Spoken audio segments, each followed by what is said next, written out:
Doodle doodle doodle doodle doodle doodle doodle doodle doodle. Secrets of Sea of Secrets.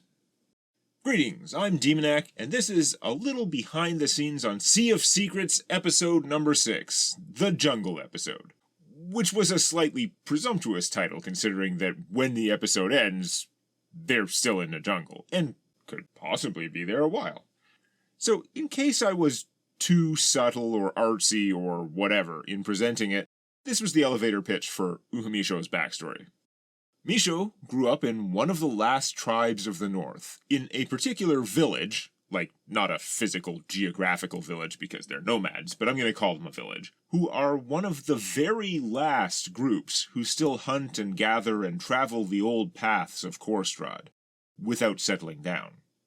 That's rare because as Dialia's power, the power of nature, has waxed in this area, in this era, the giant feral beasts have made it so dangerous that even the other tough, strong nomads, inspired by Zoma the Builder, found that their best chance to survive was to build fortified settlements, so they have somewhere to retreat to after a hunt. Unfortunately, that meant abandoning many of the old ways and losing some of the old knowledge. Which is not to say they've lost their culture and become just like the humans of the Three Brother Nations. They still have their own ways, but they definitely lost something. Misho's village had survived in large part because of their magical attunement to nature, which grants them both physical powers and spiritual bonds to the land and beasts. In rules terms, many of them learn to use the magic of Incarnum, Essentia, soul melds and such, as totemists, but though lore-wise they're human, their race is shifter in game terms. Thematically, those abilities and their soul melds are all part of the same nature magic, drawn from their connection to the tapestry, which is what I'm renaming Incarnum for reasons. He and Keon were best friends. They grew up together, hunted together, and everybody, including Uhamisho, could see that Keon would be a great leader. But there was a problem. The law of the village was that the leader must be decided by ritual combat, to first blood, between the strongest of the tribe. The strongest leads, and the loser is banished, to avoid bitter losers, conflicting loyalties, etc. It may seem weird to us, but there is actually pretty good logic to the loser of the duel being exiled. However, as GM and storyteller, I wanted to add in a spiritual aspect to help justify why Misho was forced to challenge his friend, even though he didn't want to. Their guardian spirit chooses who are the strongest, who are the candidates for leader, and at that point their fate was set. The winner would stay, and the loser would go. If Misho had refused, he would have been exiled for that, and Keon would fight someone else. Once the two friends were chosen, there was just no way they could stay together. Everyone knew Misho was the strongest. Everyone mostly agreed Keon would be the best leader. I like leaving it unclear whether Uhamisho was trying his absolute best or threw the fight, intentionally or unintentionally, or just got unlucky. Or lucky, depending on what he really wanted at that point. Being a battle to first blood is more humane in the sense that tribespeople hardly ever die from it, but it does add an element of randomness. Keon was a perfectly good fighter, quick and smart, but if this had been a UFC match, Misho's size, mass, and toughness would certainly triumph, at least 9 times out of 10. And so, Misho was exiled from his village, but not like a criminal. He didn't leave in shame. The whole village stood along the road to show their thanks, to honor his sacrifice. This is just how things are, how things must be. As far as the style of the intro, the visuals, the idea in my head was even crunchier, more frenetic style. Rough, jagged lines, like flickering between a few different frames of each image, and some really expressive, jagged, dynamic stuff in the fighty bits, with Misho's claws inspired by this commission of him I got from Ewak, whose sketchy take on glowing ephemeral claws was just like chef's kiss. But the whole concept is so different from my art style, I don't use a pen or stylus. I don't use strokes for anything, and most of the time I'm doing lineless, like the opposite of this. It was so far out of my comfort zone that I had to settle for this much simpler version to get it done in any half-reasonable amount of time. I made some effort to redraw Misho, draw Keon, who had to look similar enough that you could visually see a connection, but of course, still looking physically very different and distinctive, and then to sketch out the other random animal-costumed elders I added to help convey this rather minimalist version of the story. Owl Woman, whose hooked nose pokes out from under the beak of her headdress, and Shaggy Bull Man. I think the only comment I got on this section was that Orestria liked the clouds in the one-shot, which makes sense, because I reused the dreamy clouds everybody liked from Captain Sana's Fighting the Ocean speech in episode 4. So, did I do a decent job of conveying the story? Did any of the stuff actually look like what it was supposed to? Did you even clock Owl Lady as owl-themed? Or notice that when I panned over the sketchy map, I ended the shot with her nose right next to the one owl on the map? I don't know. I did my best in a reasonable amount of time, especially since I was so far behind on production at that point. Obviously, this episode took like half a year, which is way too long. I've mentioned a bunch of times on Patreon and on the TDDC Discord, but just quickly, the main issue is I'm trying to adapt this campaign in the best way I possibly can, and there's a major event down the road that I really wanted to time out to happen in a specific part of its episode. But for that to happen, I had to listen through and transcribe a bunch of sessions, and then figure out the best way to adapt them. What needed to be crunched down or expanded, what number of episodes was best to cover these multiple sessions. So it turned into a whole big, time-consuming process of accordioning scenes, long and short, juggling them around, cutting sections down to the barest bones to see how short they can go, and then adding back the parts I don't want to lose, and simultaneously trying to figure out how many 30-ish to low 40-ish minute episodes this part of the story ought to be, especially to put that one event at the right point in its episode. So it certainly took me longer than it should have, no argument there, but I'm just saying, it was actually a complex process. For example, the hyena section of this video is pretty short, but that was two and a half conversations over time, including a bit early into the jungle where the party found a couple of dead sailors who had been taken down by hyenas. They were only partially eaten, so the PCs did some investigating, finding that they were almost certainly sailors from the Wispy Lass, attacked by hyenas, and then, less certain, it was surmised the beasts had been scared off by something else, possibly related to the weird "Scrah!" calls in the distance. Also, the owlbear fight, rest, camp, then finding the torn-off owlbear head in the morning, those things all actually happened after the cliffhanger event that I moved to the start of the next episode. I moved the mushroom tunnels around too, lots of rearranging jungle stuff to make it flow better, unify discussions that were split into multiple chunks, etc. Oh, my other excuse for the long gap between episodes 5 and 6, apart from writing what ended up being 3 whole SoS scripts instead of 1, is that during that long period between episodes, I also cranked out roughly 1 lightly animated episode of Nerf Wars every month for patrons. That show, an adaptation of my ancient live journal D&D Excerpts text posts, is surprisingly quick to produce. Once I have the script done, it takes about a week, sometimes less, to record and quote-unquote animate one of those to their minimalist standard. But as quick as that is, as good a value for time as I think it was. If I spent 1 week out of every 4 on Nerf Wars, that alone would make the SOS episode 33% slower. That sure is a nice letter you're writing there, Jinx. But yeah, I don't do a whole hell of a lot of Jinx's singing, even though she's a bard whose instrument is her voice.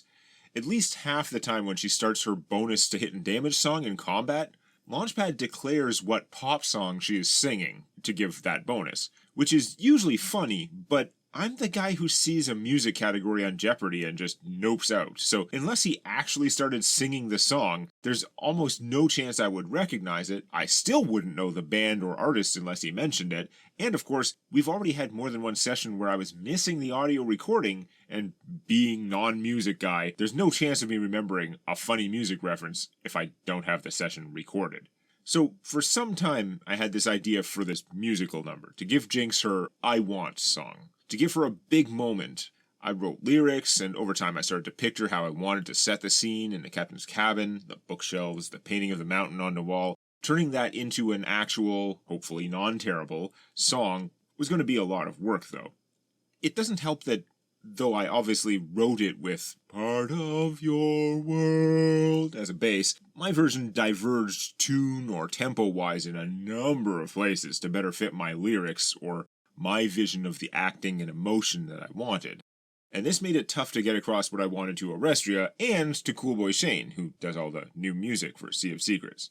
And as much as I like the challenge of doing the diverse voices of the main cast, including Jinx, Adria, and Captain Sana, I'm never going to be able to sing powerfully as Jinx. Joke songs are the best I can do, so her full musical singing voice would have to be Orestria. She has the pipes and some training, but neither of us necessarily have the best ear for music, so I frequently have difficulty in properly expressing to her what I want for tricky lines of dialogue, let alone telling her how to diverge from a childhood song she loves and has heard a million times.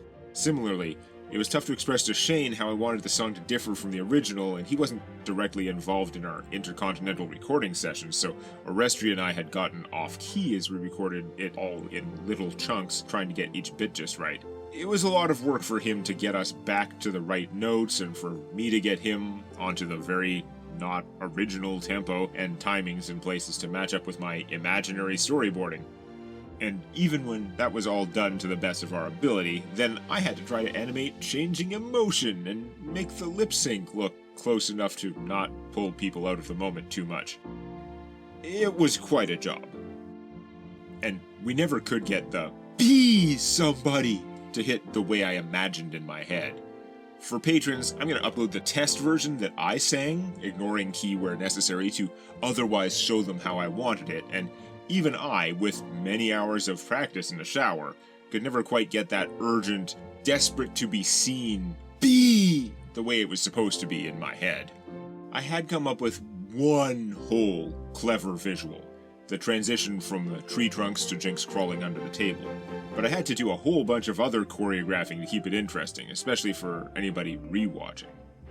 Of course, the musical number didn't actually happen at the table. This is part of my new to Sea of Secrets efforts to convey the best possible version of the character's drama and of the stories that we all built together, including improving things that may not have come across as well as I or the player would have wanted when we actually played, as well as tying together loose threads and all the other stuff a good writer would do on any other kind of fiction.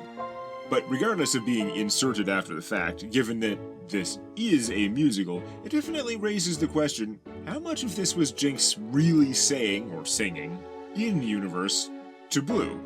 The song started as trying to explain herself to him, how she feels about Sana, then the others, which really turns into introspection about how she sees herself. But does she sing all of this to him? Does she mention how she has her own mission, which diverges from what the rest of them are doing? On the one hand, it seems like a silly thing to divulge, even to her friend, but then she doesn't drop any specifics about that mission, as she is trying to cover up her notes and any other evidence while distracting him with the song, with her dancing and shapeshifting.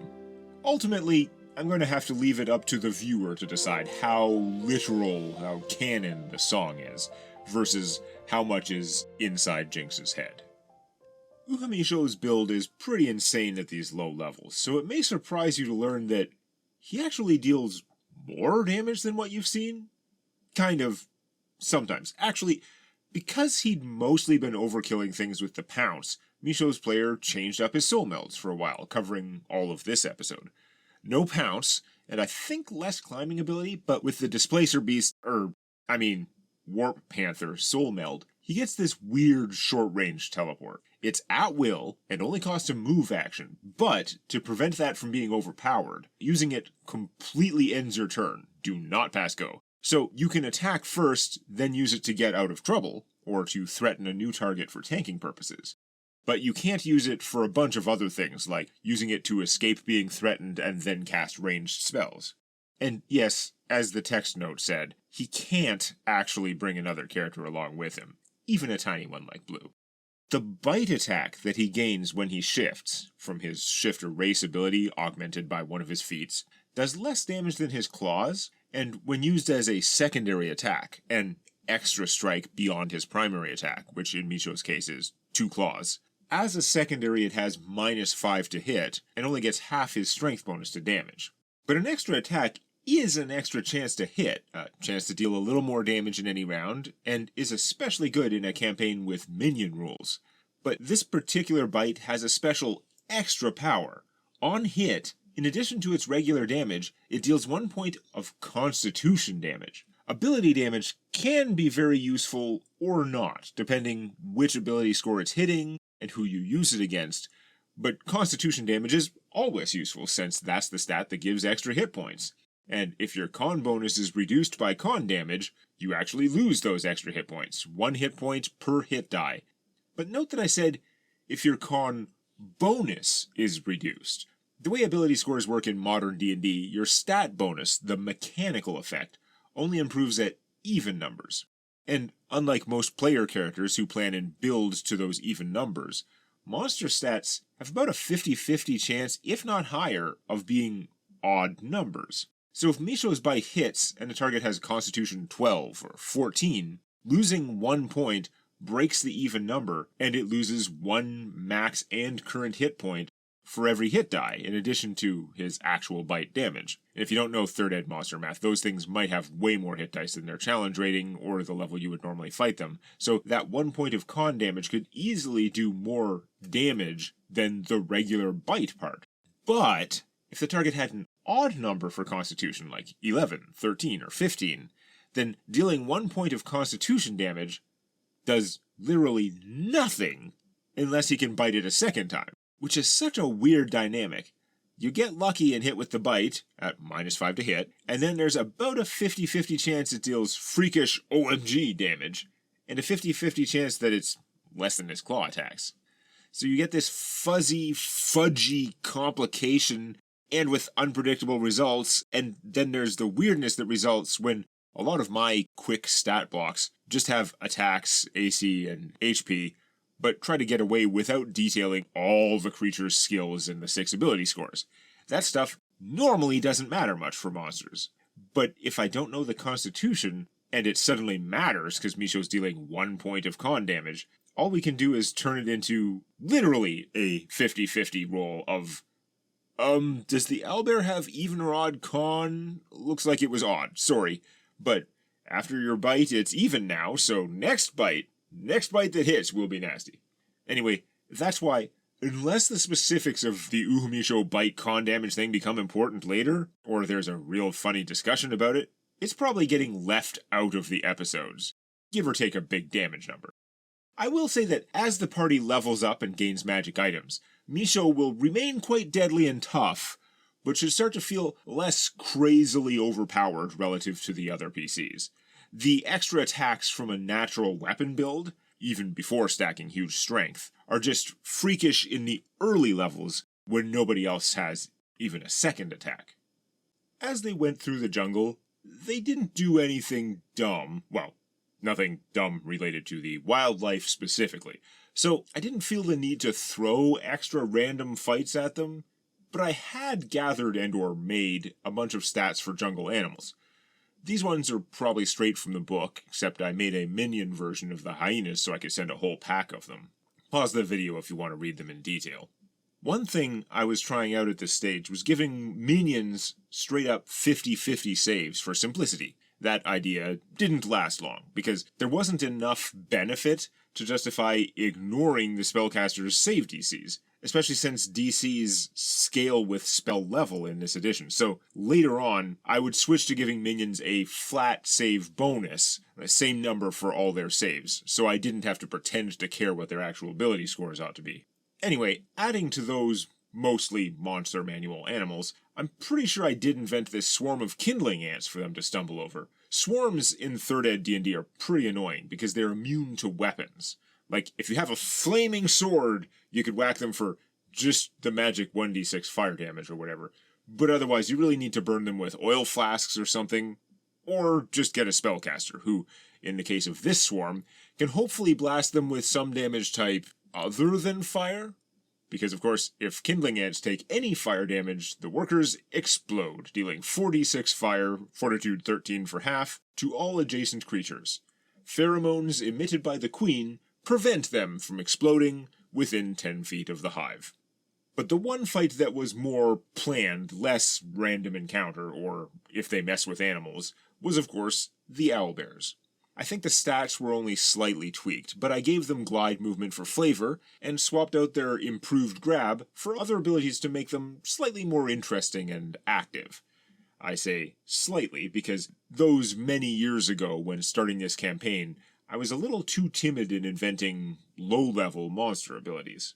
Animation-wise, I still struggle to stick to the format, though. Like, I'm supposed to keep the party together in JRPG position and ignore the actual positioning, but there's so much temptation to better represent stuff like Misho starting in the tree, Adria hiding behind a faraway trunk.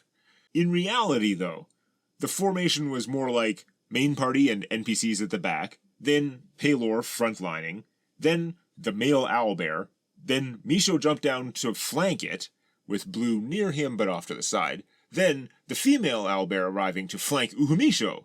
So yeah, we ended up with Paylor, bear, Misho, bear, all in a line. Blue got in close later to try to draw off some attacks, and Jinx had to circle around and then put herself in danger to get close enough to touch and heal Misho.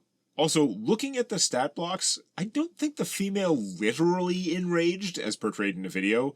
It just felt like it because I roleplayed her reaction to her mate's death, and because after rolling terrible damage the whole fight, she started rolling really high. The totally non-branded mushroom guys were there mainly because I thought they were cool, and I wanted the jungle to feel more fantastical, where up till this point it had felt a little too normal. There was no good reason for the PCs to interact with these guys except because they were there. But there was also no threat, unless the party started killing them or threatening their psychic root. That said, I made a bunch of stats for them and thought it was a pretty good chance the party would mess with them somehow. I hadn't built full encounters or maps, but if needed I would have just drawn some up improv style on the erasable marker grid table, drawing little patches of poison gas mushrooms and little strips of protruding psychic root, which I was calling fungal veins. Anyway, here are my notes on the colony, give or take a little formatting. These mostly small plant creatures just want to be left alone, but will defend themselves fairly aggressively if more than a handful of workers are slain, or if there is a threat to the fungal vein. Within the myconid layer are fungal veins, which give power to myconids who are touching or adjacent to them. There are patches of mushrooms on the ground, which, if stepped on, release poison gas. Fort DC 15, damage 1d4 dex, 1d4 dex. The workers don't even attack, but you have to save against a nasty surprise if you're next to one when it dies. Mostly they just activate warning spores to alert the colony and try to run away. Their fungal vein power lets them deliver those on-death sleep spores when they're alive, as a melee touch attack. Like a cross between a toadstool and a footstool, it's a 2-foot-tall quadrupedal mushroom thing. Other than the thick stubby legs, it somewhat resembles one of those mushrooms with the thin-edged concave top, rather than the Smurf-like convex tops of the little tiny guys. The haulers also barely attack, but they can heal. The haulers' fungal vein power lets them hit 2 targets every time they use their healing spores, and they can use those spores for free every second round, which they can alternate with their daily uses to deliver actually a lot of healing. Of course, if all your healing is workers, they're minions, it doesn't matter. A larger worker may be 2.5 feet tall, but the underside of its fungal cap glows with a pale, teal green bioluminescence. Moving up the fungal org chart, we have these guys, sort of support mushrooms, who I probably created just for the awesome name, but who are also the colony's main means of communicating with outsiders if they need to. The 1 minute, 10 round duration on pacifying spores is very old school D&D and not how I would design things in freaking 2025. The mitochondrids' fungal vein power gives them a passive +5 to all saving throws while adjacent to the root, and lets them use 2 different spores with each standard action, so they can really stack those weakening spores. Over 5 feet tall and almost 3 feet in diameter, this fungus man's texture looks wooden, particularly the dry, bark-like striations atop its 4-foot diameter mushroom cap. Unlike the others you've seen, it strides firmly towards the danger. The actual nodes which react to danger are these Myconid guards, which may not be the biggest, most impressive monsters, but at level 3, a couple of these guys are enough to tank it out and deal some damage, and if they're cooperating with each other, the whole fungal family, and or can take advantage of a fungal vein, they can start to become an actual threat. Myconid guards have an offensive stance, where their AC is only 12, but they get 2 attacks per round, and in offensive stance, their fungal vein power gives them haste for 1 round. In their defensive stance, their AC is 14, plus they choose a dodge target, and they get +4 AC versus the dodge target and any others on the same facing. Facing is not normally how 3rd Ed works, but, you know, people are smart enough, we can do things. They only have 1 attack in this mode, but the defense plus the dodge target thing makes them very tough unless you're flanking them to get around the dodge. And they grant +3 AC to adjacent allies. So if you run into 2 Myconid guards, one can go offensive mode, one can go defensive mode, and the result is they're both pretty tough. Plus, the defensive mode fungal vein power changes their 1 slam into 1 whirlwind slam, letting him hit everyone adjacent to them. Of course, that sounds strong, but one assumes it's kind of avoidable, because they gotta be on the vein to do it. But anyway. So, Misho almost died, but got healed back up. The good guys won, the wild animals whose territory the party had invaded, and were just doing what comes natural to apex predators, were heroically slaughtered by the good guys, because that's how things typically go in this genre. Hooray. They're dead? Alright, I start plucking them. The female has pretty large, impressive feathers in some places, though she's all brown. The male's feathers aren't quite as big, but he had some much more colorful ones under his wing flaps. I want to make a cloak. I'll take a feather. I'll put one in my hair. I already forget if this fight happened after they checked out of the mushroom tunnels, or if Jinx was just thinking of the earlier mushroom grove, the one where Palor threw a rock and Blue grabbed a sample for Tiggy. But our suspicious changeling came up with a concerning theory. I just had a thought. What if the mushrooms are making us see things, and we're killing sailors instead of owlbears? Those hits didn't feel like sailors.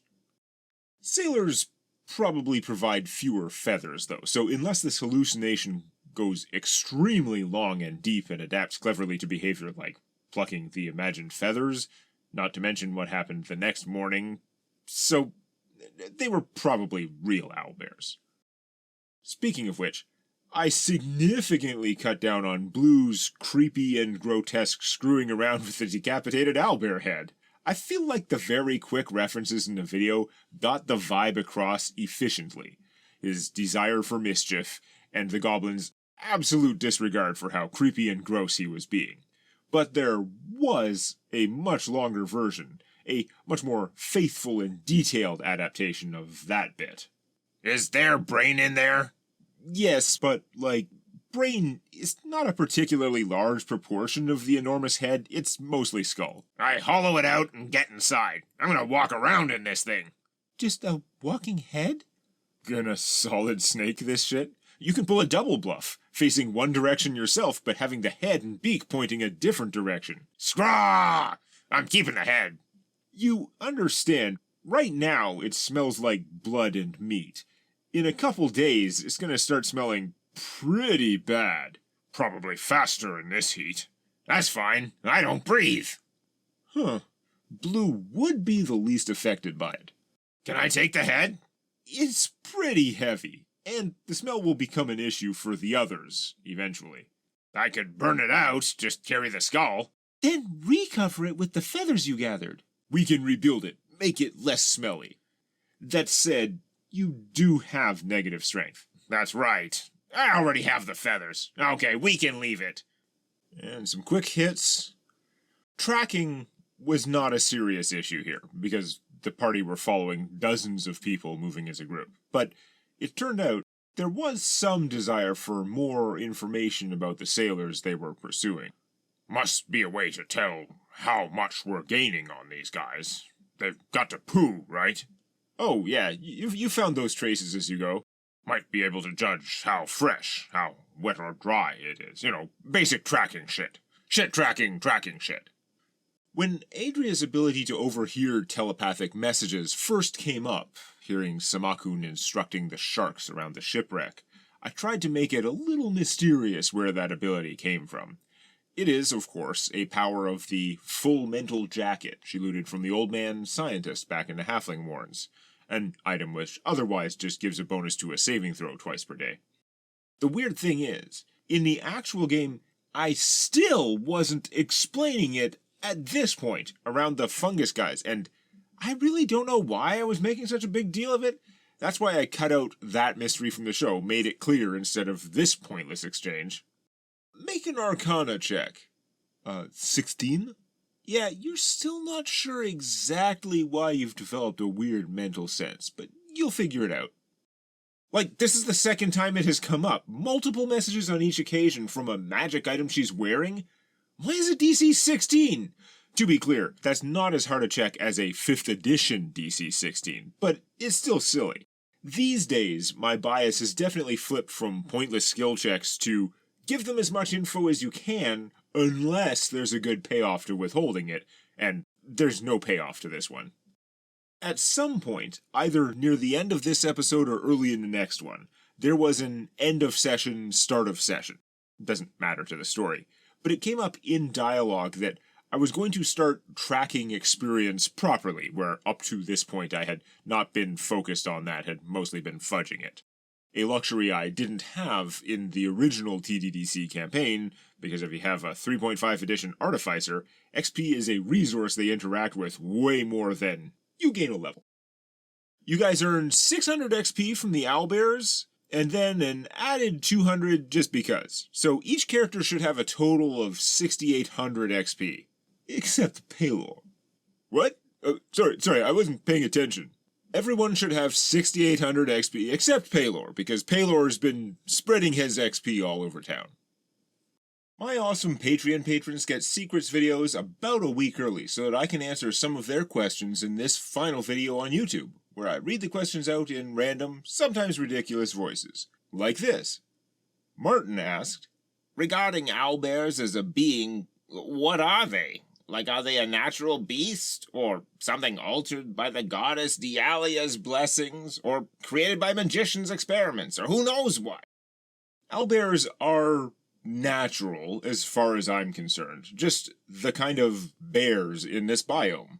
And like all of nature, they are affected by Dialia. For some reason, the northern wastes seem more strongly affected than anywhere else that we've seen, but this jungle is also strong with the forces of nature, particularly if you go a little further north towards the falls of the goddess. Martin also asked, also, I'm curious. Can you tell us something about changelings? I mean, as creatures, how do their natural abilities work? Well, it's an extraordinary ability, so in game terms, it doesn't count as magical.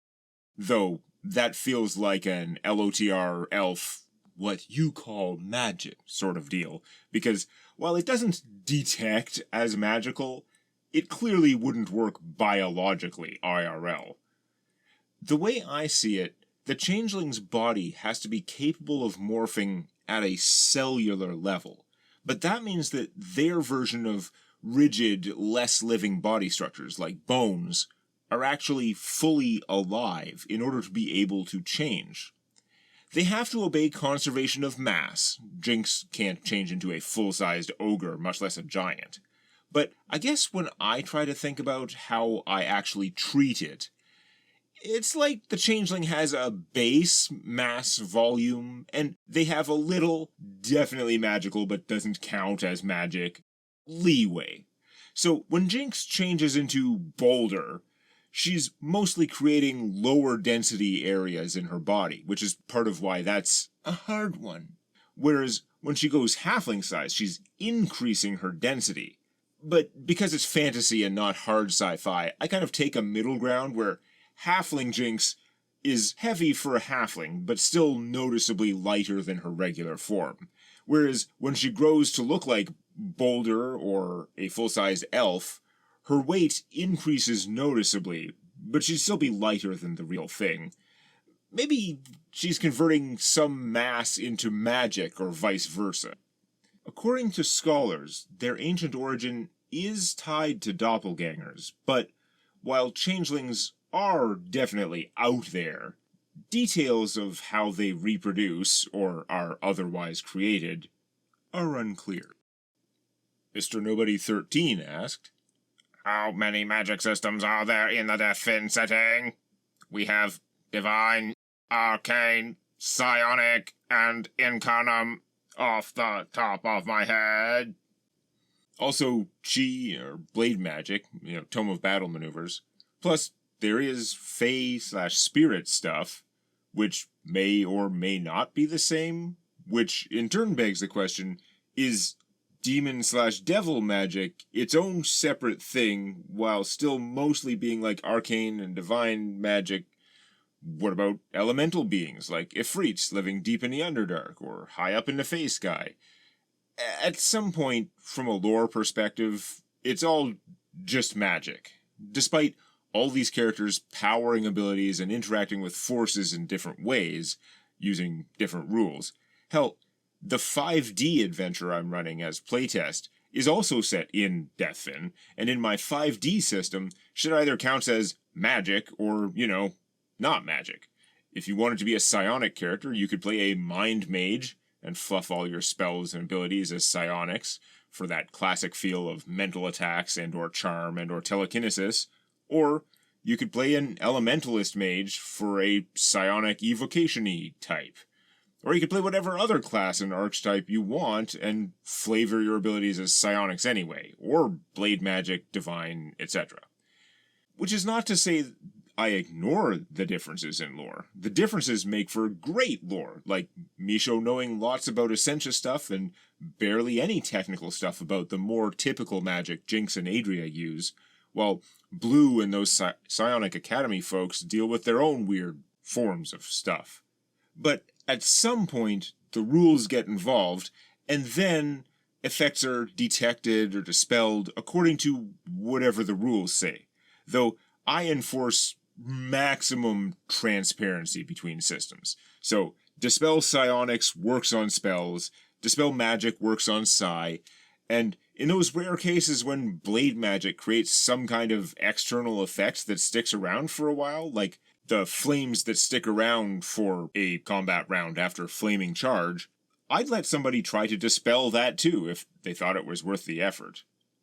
Rex asked, "What did Mushroom Man read on that presumed adventurer's body with the Comprehend Languages spell? Also, should we be concerned about the global implications of this psychic root thing seeking information and learning for unknown purposes?" This is one of those weird things where it's not important to the plot. It was never relevant at the table. But like many loose threads and missed clues, some of which the players legit missed, but more of them the players made a decision I didn't predict, and I didn't do a good enough job of rearranging things on the fly to get them the needed clues or info, so it's my fault. Anyway, this little post-credit scene should at least feel connected to something later within the adaptation that is Sea of Secrets, which both means that I can't tell you now, but also that later, when I can, it's going to be so minor there won't be much of a payoff to it. The one thing I will say, though, is that body, though it's been heavily consumed by and converted into fungus already, except the weirdly pristine armband, it hasn't been there all that long. Data Ryland asked, Of all the lands of the Middle Kingdom in the DEATHFIN setting, I'd say we know the least about the home of the Elves. What exactly is their relationship with the savage jungle? Elves tend to love nature. Are the flora and fauna of this coast too much even for them, to the point where they consider this a terribly dangerous place? Or have they settled the jungle region just as much as the forests of Talaris? The Elves, in general, stay the hell out of the jungle. Whether they could colonize it is an interesting question, because if they put their full effort to a thing like that, as a kingdom, they have a lot of power. Most of that power concentrated in a small number of very old individuals, in some cases maximum old for mortals. But to really expand into that region, set up towns or farms or lumber camps, would have to be a destructive process. They'd have to metaphorically burn down the jungle they were moving into. Basically, it would mean going to war, both with whatever is left of the cleansers, but also with an incarnation of nature itself. That probably would have been true just because of the way this place is, but it would literally be war since King Dietrich and Queen Floretta came to an agreement with the Avatar of Dialia over the Cleanser incident, in that story told toward the end of Extras the Elves. So they are staying out more like a supernatural bargain. Now, all that said, it's not the same for individuals going in, including individual elves.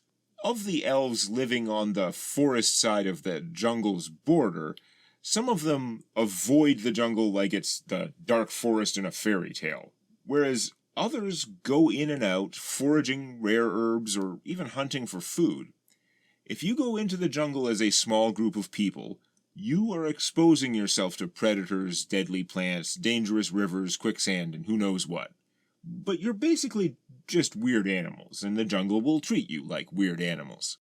Normal people can survive if they are wise about the ways of the land. Clumsy, not so wise heroes can get by through brute force, as though they're just stronger, nastier animals. If you start unleashing destructive magic on a medium to large scale, though, or you go in as a large group of people and start chopping down scores of trees, then the jungle will start to react to that damage on a different scale.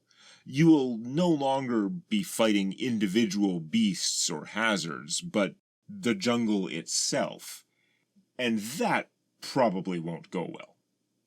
Arthur D. Gonzalez Martin asked, Is this orb some Lovecraftian Eldritch horror artifact? We've already seen the Feywilds and the Undead Lands in TDDC, so I'm guessing the source of it might be something different. Plus, we have a seagoing theme, and Lovecraftian horrors do have associations with the depths. I mean, we're going to have to find out what the orb's deal is when they find out. Then, people can probably have a big debate over whether or not it counts as Lovecraftian. Arthur D. Gonzalez Martin also asked, Interesting choice to focus this episode's cold open on Uhamisho. Is the party close to his homeland? Are his tribe's politics involved with this jungle? And why are they so focused on strength if they know that's not what makes the best leader? Well, I mean, technically, it was Misho's turn. Episode 1's cold open had to grab attention for the series, but the next 5 have been one per party member, and this episode, finally heading into the wilderness where Misho would be in his element, seemed like the best one to do his. This jungle is to the south of the Elven lands, though, whereas Misho's home is far north from here, north of the Elven Kingdom on the far side of the Sea of Korst. As for the Guardian thing, though, like I tried to imply in the admittedly limited dialogue, their Guardian spirit demands a strong leader, almost like it's part of their bargain. Now, why the spirit cares how they choose their leader and forces their strongest warriors to fight, thus always condemning one to exile, that's hard to say. Administrator Orange asked, "What presence has the Diluvian Empire in the Feywild? We know that the Diluvians have little to no presence in the Shadowfell because of the prevalence of large hostile sea fauna and the Mind Hunters. I imagine that they maybe have an outpost or monitor training post, but at the same time, I see that the lack of natural portals and the overabundance of hippie, fairy, fey crap could hinder logistics too much to make it worthwhile. The oceans of the Feywild are less universally hostile, I guess. The deep waters of the Shadowfell are indeed really bad, and while your odds of running into a Mind Hunter are absurdly low, there cannot be many of those things. It's still more likely there than anywhere else. Thing is, the oceans of the Fae have a lot of their own weird stuff going on, as you might imagine. Primarily, there are a few very powerful, hard-to-comprehend things that the KT have had problems dealing with in the past. As a result of this, they have found they can't expand into the Fae in any serious way. The larger a water volume they try to control, the more likely it is to run into a big problem. So, instead, the Diluvians and the Illud have each established small outposts on the Fae side of a very few stable, read, we understand when and how this one works, natural portals. Outposts which they use for research and exploration, or potentially diplomacy, bargains with Fae beings, which can be very valuable if you can avoid being tricked. Of course, between the Diluvians being mostly evil and the Illud being mostly lawful, various Fae do love to mess with them. But the KT civs are pretty powerful. They can deal with a certain amount of that. They just try to keep a low enough profile that certain things don't notice one of their expeditions and simply wipe it away. Finally, Martin, again, asked, "I also noticed during the song that a book is being flipped through, which has maps of the worlds. So, do we have official names for all the layers of the Feywild and the Dark Realms now?" Maps of the worlds is an extremely generous interpretation. The book is Captain Sana's Atlas of the World. Really just the Fadelands, and most of the detail is around the Middle Kingdom. So, mostly common knowledge stuff. The book is fancy enough to have these cool-looking foldouts, but what they amount to is really just the most basic understanding of the various Feysky and Underdark layers, and the book has barely a sentence of description for most of those layers. Probably little better than hearsay, because that info can be pretty rare back here in the Fadelands. But yes, it does name and give an artist's impression of all the layers. You can get much more info from the respective Feysky and Shadowfell lore streams back on my main channel, but the Feysky layers from the ground upwards are Geozephirium, aka Earth Sky, the ground, mountains, up to the dividing line, the altitude where normal flight magic stops working. Then we have Epizephirium, aka Inner Sky, a realm of massive weather formations, powerful enough to endanger the seas far below. Latizephirium, aka Wide Sky, is a huge volume populated by chains of fantastical sky islands. The Circumzephirium, aka Hollow Sky, is where breathing becomes a challenge, home to levitating continents where sky marrow is found, the source of Gif spark dust. Finally, the Archaeozephirium, aka the Void. At some point, there's no more air at all, only cold emptiness. Some say it's infinite, others claim you can sail directly into the astral sea itself.